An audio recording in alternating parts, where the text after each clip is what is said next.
Welcome into the garage area. It's a little bit different look this week as we are on Skype this week, and I've had a lot of stuff going on with having a baby, working on the addition of my house, and timing of anything in my life. It's not really good right now, and Ryan's done a pretty good job of taking over these last few weeks and being able to put out the podcast still, which I appreciate a whole lot. We were at the Roval this week, not us in physical form, but NASCAR was at the Roval this week, and I don't know. I'm over the Roval. Even with the changes that they made to the racetrack, I am not a fan of the Roval. Never really was a big fan of it in the first place, but the racing there is so boring. Outside of that turn 7 that they reconfigured to literally make it a crash zone, there wasn't anything exciting about this race. That could partly be because the 5 car was out front the whole time, and that's just kind of where he hangs out. But I don't know. There wasn't anything for me that was compelling about that race. What did you think? Yeah, I blame the car, not the track. So I watched the Xfinity Series race, and it was a far better race it put on. The turn 7 did make it more interesting. It gave them that was about the only passing zone. Otherwise, it was a freight train around there. It was even with that, a lot of times it took them until they got to the backstretch chicane to finally pull off the pass all the way most of the time. But yeah, just I blame the car more than the track, but the oval would definitely put on a better race than this with this car. What would you say is the problem with the car? Just too much grip. I don't know, too much downforce, too much aero. You know how the 2311 front row lawsuit against NASCAR, they keep talking about the 4 pillars? Yeah. I feel like we have, when we talk about this race car, we have our 3 pillars of great race cars, and that is low downforce, high horsepower, and high tire wear. And that's what would make this a good race car, is if we had those 3 things. Yeah, we continue to say that all the time, and we will continue to say it. And I don't know about you, but I follow these accounts that put out clips of old races and pictures from like when I was growing up watching racing and stuff like that, and you see the cars, and you see just the way that they race, especially at super speedways and stuff like that. It's like, what did they take from us? And it's just frustrating to see that this is what we have now in compared to what we used to have growing up. It did seem like the only way that anybody could do anything at the Roval was to literally just knock somebody out of the way. You couldn't pass anybody unless you were really shoving them hard, and they seem to do that a lot, especially in that turn 7. But just in general, it was any braking zone, there was going to be contact, and I'm not opposed to contact by any means. It just seems like on a true road course that you should be able to drive by somebody without hitting them. And we just didn't have that option in a car that's supposed to be built for racing on road courses. Yeah, I mean, even when pushing people out of the way, you got to hit them harder with these cars, also because these cars are so stuck to the ground. It's hard to move them out of the way too. So, yeah. Do you have Racing Reference pulled up? I do. Okay, so we know that Kyle Larson won the race, and I believe, did Reddick win stage 1 or 2? He won stage 1, and then he was wrecked in the beginning of stage 2. Okay, and did Bowman win the other stage? Yes, he won stage 2. Okay. How many laps did Larson lead? 62. Out of how many? 109. Yeah, that's quite a bit. I mean, that 5 car stayed out front a lot. I mean, considering he only led 4 laps in the first stage, I think, because of Shane led most of that race up to that point. Then he short pitted, and Larson, I think, stayed out he pitted too. He was running second to SVG, and then SVG pitted. Larson, I think, led a lap, and then he pitted because he flipped the stage with him at that point, and then he got out ahead of SVG through the pit cycle. That's how he took the lead for stage 2. Do you have the same issue that I have anymore, to where it's like on any racetrack, pretty much any week, it's like I know I can understand the pit strategy in the moment, but I couldn't tell you who's going to shake out where, and it's literally the final run of the race before I understand how everybody's strategy meshed together to play the race out. Yeah. because you used to be able to see that to where it was like, okay, this person's pitting on this sequence, this person's pitting on this sequence. The only thing that's going to change that is a caution. Either this guy's going to stay out long enough on fuel and tires, or this guy's going to pass him before you run out of laps. And you don't really have that strategy anymore. It's just a matter of where you're going to get to the stage breaks to get your points. I guess I know what you're saying. I mean, just knowing who does what at the time. I guess I don't know what. Like Joey Logano, I noted that his strategy was to get all the points that he could and to finish as high as he could in the race. And where did he end up finishing? It was a top 10 anyways, wasn't it? That's what I thought here. Why? Yeah, he finished 8th.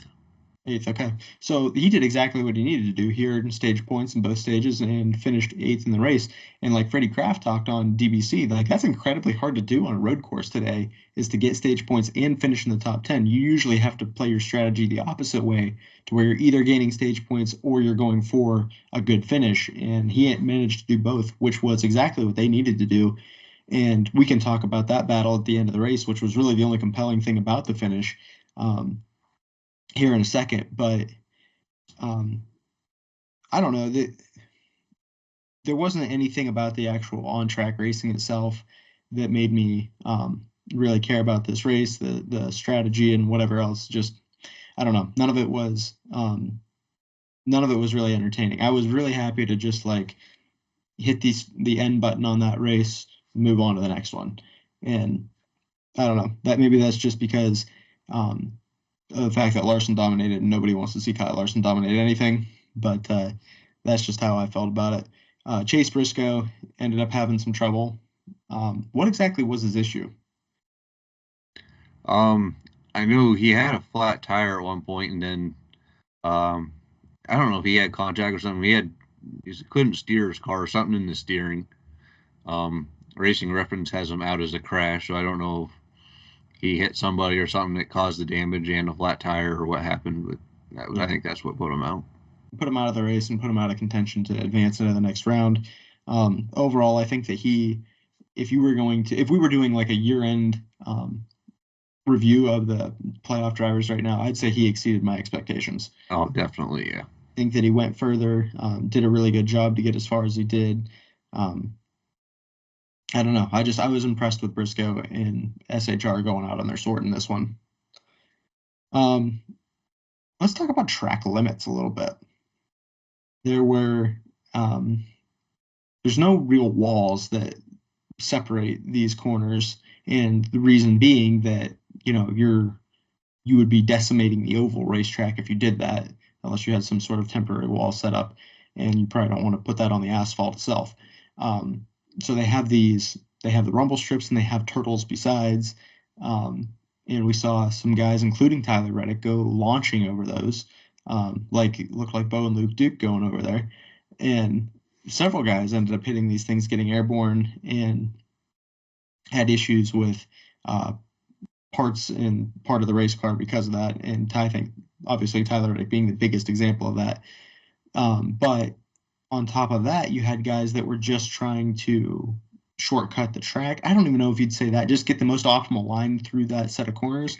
And you had Bubba Wallace cut the track, get a penalty, and you had William Byron right behind him do the exact same thing, although not as egregious, still below the limit of the racetrack, and not get penalized. And Freddie Kraft talked about that as well on Door Bumper Clear, that the way that NASCAR officiates things, especially when they tell you that they're going to crack down on certain issues on the racetrack, is in the first 10 laps, they're going to hit it hard, and it's going to be non-playoff guys that they penalize. And that seemed to be the case today, or in Sunday's race. Just what did you think about the fact that Bubba got a penalty and Byron didn't? Yeah, when I saw the replay, I thought for sure they were going to nail him next. So I saw the picture that I don't remember the race director at the time or one of the officials. Brad Moran. All said both of his, huh? Brad Moran's the race director. Yeah. Well, the picture still showed Byron had like a tire on the red and white. It wasn't like Bubba, you could see some blue between the tire and the red and white, and Byron's you still couldn't really see nothing between the two. Um, to me, it still felt like a course cut. But I could see where NASCAR erred on the side of caution with a playoff car, even though he was locked into the next round. But Freddie Kraft on DBC talked about that they were going to nail all the non-playoff cars first and gave the playoff cars a break or whatever. So, to me that was a penalty, probably, but I don't think it's that big of a deal at this point anymore. It didn't to me. I don't think it affected anything. But I mean, it's frustrating to see NASCAR have a double standard like that. I think that it's either a penalty or it's not. And I don't care what number's on your door or on your left front fender anymore. But I don't. It just seems like, and I'm not even going down the Hendrick route. That Hendrick gets special treatment, which we all know is true. But Bowman doesn't. That's for sure. Well, we'll get to that because I still think he did get special treatment. But we'll get to that point. But yeah, it just seems like why if your car is below that track limit, then it's a penalty, no matter who you are, no matter what the situation is, and it didn't seem like it was enforced that way to me. I'm not like upset about it. It's just like any sport, you just wish you could see some consistent officiating. Let's see, what else do we have on our notes here? Really the only part about that race that grabbed my attention was Reddick running back through the field after they finally got his car adjusted well. And obviously they're watching the distance between him and Logano and how many positions that Logano is going to lose because of his strategy. He's definitely he's in a disadvantage no matter what. He's going to lose spots. And Reddick is on the attack because he pitted. He's going to try to gain as many spots as possible. And Logano was hanging on pretty good for a while, and Reddick was coming through the field at not the phenomenally fast rate that he was toward the end, but he was moving. And then, was it through turn 7? He started to spin out. Yeah. And took Hemrick out with him. Literally did spin. He had lost control of his race car. And Daniel Hemrick was on the outside of him there, and the back end of Reddick's car banged into Hemrick, turned Hemrick around, and set the 45 going straight again. And he was just off from there, and he just went wild, picking up spots left and right. Where did Reddick end up finishing? He finished 11th. Which is, it's restarted like 23rd or something. Yeah. He definitely, I think tires did help a bit because he pitted on one of those cautions that Joey Logano stayed out for. Mm-hmm. And which I think he had to do. I don't think he'd have finished that well if he did pit for the tires like Reddick did. But because I think Allmendinger and Van Gisbergen, who passed Joey there at the end, also pitted at the same time Reddick did. And I think that's why why Logano lost a lot of those positions was on tires. Yeah, I agree. It was nice to see tires matter a little bit this weekend. I don't know if it was a temperature issue or a wear issue, but either way, they were a factor to some degree. Yeah. But yeah, that was very impressive to see Reddick driving up through there the way he did.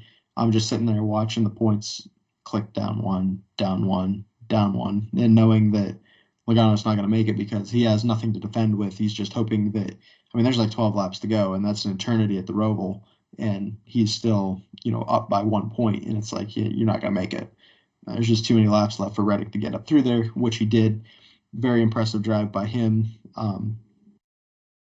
And the regular season championship is something that was really beneficial to Tyler Reddick there. The bonus points earned from that's what was at that time helping him stay into the round of 8 over Logano. And the regular season mattering as much as it did, Larson missing that one race, all those things kind of came to play for Reddick in order to be able to advance to that next round. Now, he would still be in the playoffs regardless, knowing what we know now, but it's amazing to see that he was the regular season champion, and he still, it was that close to him not making the round of 8, which has never happened before in the history of this particular playoff format. just the height of the drum of the weekend, I think, was that champion or that points battle right there. They were talking after the race that the 22 is going to advance in owners points again because of Kyle Larson missing that one race. Kind of all trickles down through the field, and the 5 car still being in the position that it is, and the 22 ends up still in the owners points, which is a big deal for them. But I always hate when that's an underlying storyline right now. I get that's what pays the bills, but I just wish it was either simpler or just don't talk about it. Like I don't even need it. Doesn't pertain to me at all. Just post it at the end of the year if you want to post it. You can post it every week if you want, if people want to go look at it. But why even talk about it? Like now you have to explain to people that don't know what you're talking about and what owners points are, that like, well, how is he still in that championship? And that's what pays the bills. Like, why don't we care more about that than the drivers' championship? And it's just a whole mess. I don't know. What do you think? I don't know. I don't care either way. As far as that goes, I guess I don't know. As far as the owner points go, but yeah. Yeah, I don't know. I don't have much to say more than that. So. All right. Well, do you think there's anything else that we need to cover from this race before we get to the Bowman incident? I can't think of anything. So. Do you know where Alex Bowman finished on the racetrack? I believe he was in the top 10. I don't have, because Racing Reference already put him down to last. So yeah. So yeah, he definitely had a good race car. Obviously, he won a stage. Was running, and I'm pretty sure in the top 10. Looked like he was going to have a good day. Was one of those guys that since the playoffs have started, he's really heated up a little bit as far as being able to score points. He's in like the top 4 drivers that have scored the most points in the last several weeks, however many weeks it's been. People talked about him being fired out of the 48 car, and he's just kind of come alive since then, and which is a good thing for Alex Bowman in that 48 team and all that stuff, but just ends up getting weighed after the race and finds himself to not meet one minimum weight. And Brad Moran talked about it. And minimum weight is roughly, whatever the weight is, they give you roughly a 17-pound tolerance. On top of that, kind of like the pit road speed limit. Like if the speed limit's 45, you can actually go 50. But as soon as you go over 50, then you're busted. And so even though they didn't make minimum weight, they even still had a buffer less than what minimum weight was by roughly 17 pounds, accounting for loss of fluid and whatever else. So they allow them to refuel the car, which is standard, even though they had already refueled the car. And they also said that they let them flush water through the system. And Denny Hamlin talked about that, to where he doesn't typically see them do that when a car doesn't make minimum weight. So that's where your Hendrick car does get a little bit of special treatment.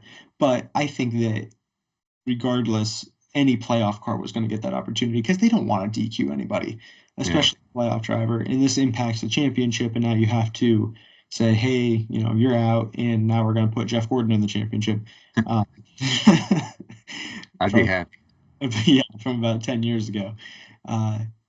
So yeah, it's just a mess that they don't want to deal with. So certainly, I think it could have been anybody that they didn't want to disqualify him. But I mean, if you don't make minimum weight, you just don't. I don't know how they got the weight off the race car. I think that it's interesting that they weigh them so early in the weekend, because if it were me, I would think I'd want to weigh every car before it rolls to the grid. You got to roll through the scales and then go to the grid on Sunday morning. And it sounded like they get weighed like shortly after they get there. And then they have practice and everything else throughout the weekend. Was kind of what I heard. I don't know if you heard the same thing or something different or what. Yeah, I don't know. I understand it. It's just like the pre-race inspection is when it gets weighed, and post-race is the way I understood it. So, I really don't believe they took weight out in between. I believe they lost it going over the turtles there at the start-finish line. 17 pounds? Well, they could have already been within that 17 buffer and then lost that little bit more of a buffer over that. So they could have been 15 pounds light, and still been 2 pounds above. And let's say they lost 2 pounds or 3 or whatever to go officially over. That's one theory I have. There was an in-car of Michael McDowell, I believe, behind Bowman when he jumped them turtles. And one of the pieces looked like a pretty decent sized square, like it was an actual weight that fell out of the car. I guess they have a tungsten weight in them or something, which to me that would be up above the underbody because I feel like the underbody covers everything, but I don't know for sure 100%. But those could weigh quite a bit too. So, I think that's maybe part of the reason they didn't appeal the incident is I think it's a far worse penalty if you get caught with that falling out than just being underweight. So maybe because if that was the issue, the tungsten fell out or something, then there's no winning that appeal. So there's probably better chance of not taking the chance of getting penalized for tungsten falling out. So Yeah, that's a weird one to me. I mean, those are just theories I heard. I don't know if we'll ever know the full story of what happened. I can't remember which crew chief it was on Dale Jr.'s podcast not that long ago was talking about lead-filled wheels that he ran through the scales with. Yeah. That was my first thought when that came to my head. I was like, man, it hasn't been that long since that podcast came out. I wonder if Blake Harris, is that his crew chief? Possibly. I don't remember. I think that's his crew chief. I wonder if he got a little bit of inspiration from that and was like, got a great idea. Oh, evidently people were just putting different types of air in the tires more recently, just oxygen versus like a helium or something like that for weight savings and stuff. So they used to be allowed to change tires similar to the lead or whatever. They put the regular air tires back on with the lesser air or nitrogen or whatever they put in them tires to make it lighter. But I'm sure NASCAR figured that out, and I don't know what tires they use or what. I imagine they change tires at some point, or depending on damage of the cars to let them roll and stuff. But yeah, there's definitely more process involved now. But yeah. So yeah, Bowman's out, Logano's back in, and he will continue to march forward for a championship. When you look at the top 8 in points, they talked about when Bowman was there, that was the top 8 in the regular season standings as well. I think that is a good thing. I don't know. Like, it's good to see that you don't have a bunch of oddball people up there when your regular season standings don't match that really well. You would not hurt my feelings by saying, listen, Joey Logano doesn't deserve to be in the final 8 because of the season that he's had as a whole, which hasn't been good, even though he has won 2 races. How, like, on a scale of 1 to 10, how realistic do you think that it is that Joey Logano wins this championship? I'd probably put it at a 4. 4. So you would say that he's towards the bottom of the list of people that you're concerned about winning this. Yeah.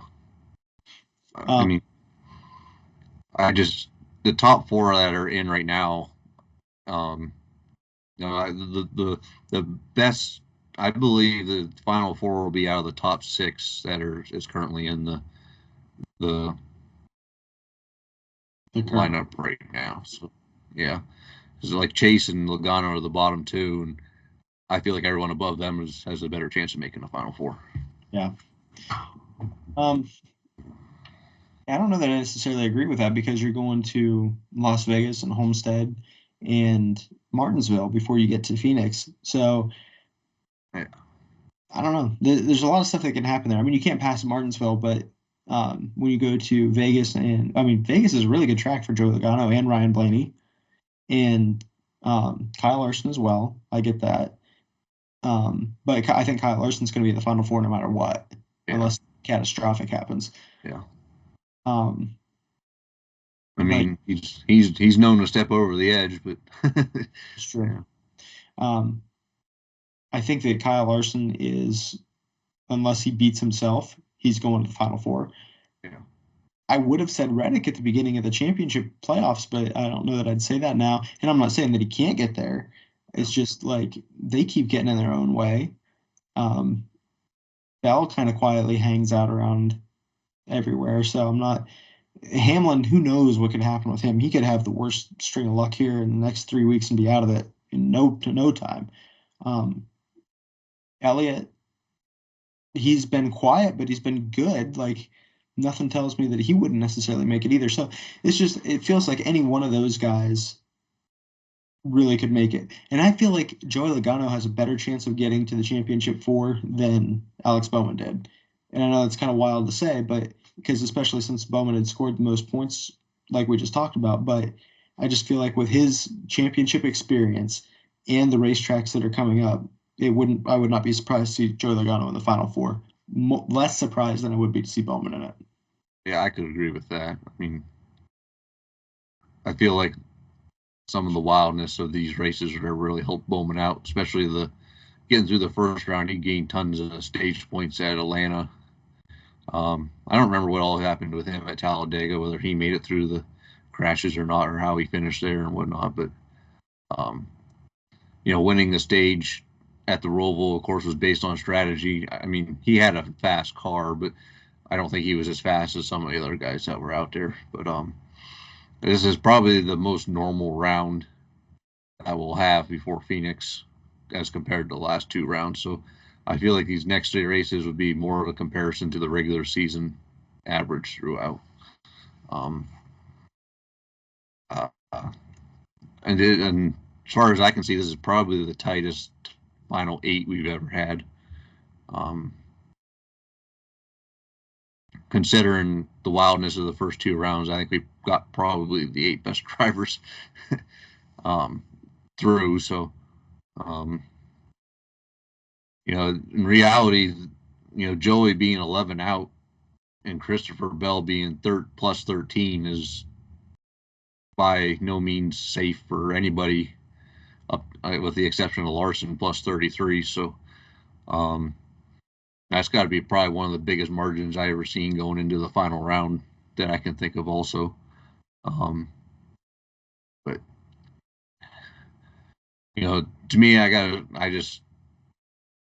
for all that's in my head, I just got to stick with kind of the regular season averages. Obviously anything can happen at this point. I mean, I feel like any of those drivers can pull off a win at any of these tracks. I mean, anymore, you get out front and you block the air and you're on your way. So, it's sad but true. Yeah. Anything else that you want to hit on from the Cup race or the championship battle or anything like that? I don't got any more from that. So. I didn't watch the Xfinity race. Obviously, the only thing that I know about it is that was a cutoff race for them, correct? Yeah. Yeah, and there was a lot of issues with points throughout the running of the race, and at the very end, Parker Kligerman was on his way to winning his first Xfinity Series race, and the yellow flag came out shortly before the start-finish line. I know that you watched the race, and I'm sure that you have opinions on this and whatnot, so I just want to get mine out of the way real quick here, and then I'll let you go. That is, I feel bad for Parker Kligerman because he seems like a nice guy. I really wish he'd had the opportunity to win the race. Sam Mayer may have passed him on the last lap anyway, because he just had better tires. But at the end of the day, what NASCAR called a caution was a caution, and it was a caution with 2 to go, not on the last lap. Like, I agree that the yellow should have come out sooner, but I don't think that what happened was NASCAR was in the wrong for. Yes, I wish it happened sooner, but at the end of the day, that was a yellow flag worthy event. I don't think they should have waited till Parker crossed the line. If anything, I think they should have thrown it sooner. So it's unfortunate because Parker lost the race. I like Parker Kligerman more than I like Sam Mayer, and he's the guy that ends up getting the win. But at the end of the day, I think NASCAR made the right call, albeit a little bit late. Floor's yours. Yeah, I agree with that. It was just, I mean, TVs it felt like a half a lap they had to throw the flag. What it looked like to me, maybe it wasn't quite that long.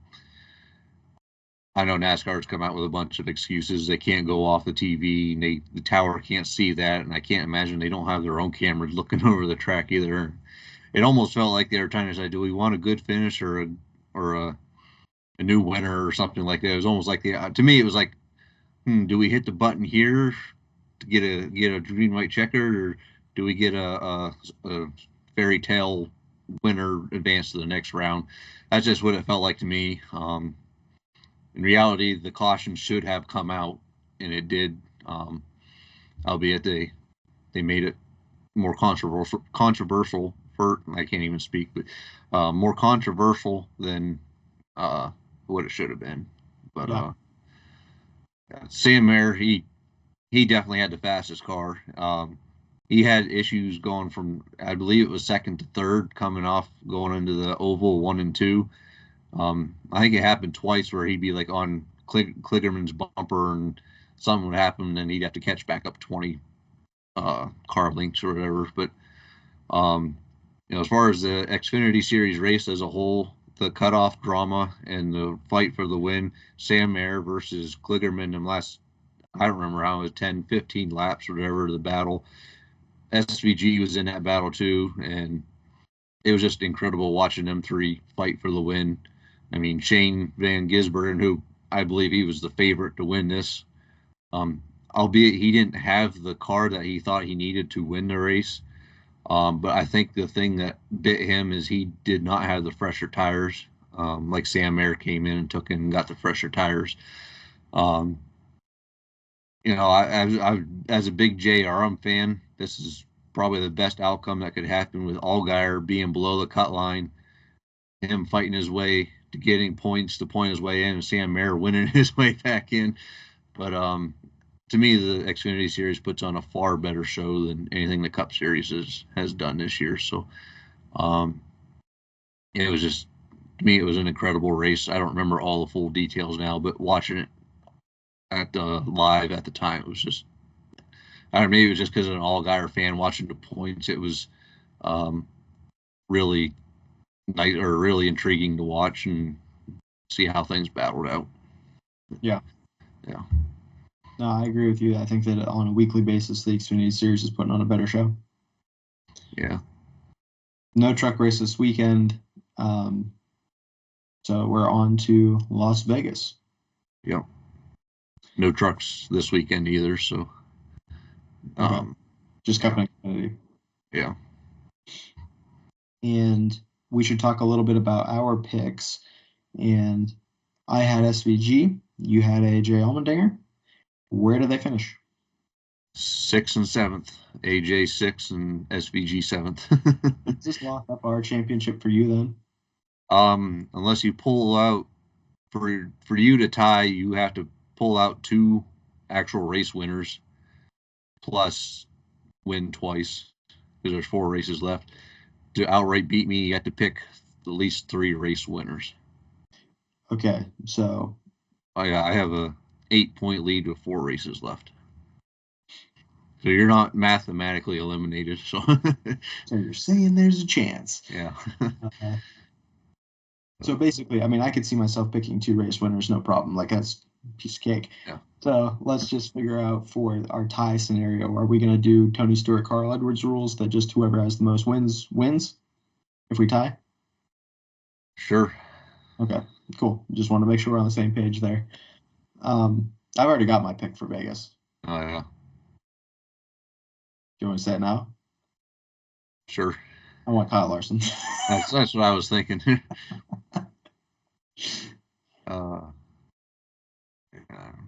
You don't have to come up with a pick now if you don't have one yet. Yeah, I just probably go Denny Hamlin or something. Or I feel like this is the track that he start getting back on fire again. It's very possible. I think it's just hard to bet against Kyle Larson at Vegas this weekend, especially coming off a win. I'll take him all day. Yeah. Go ahead and lock me in for that one. Anything else you wanted to talk about from this week?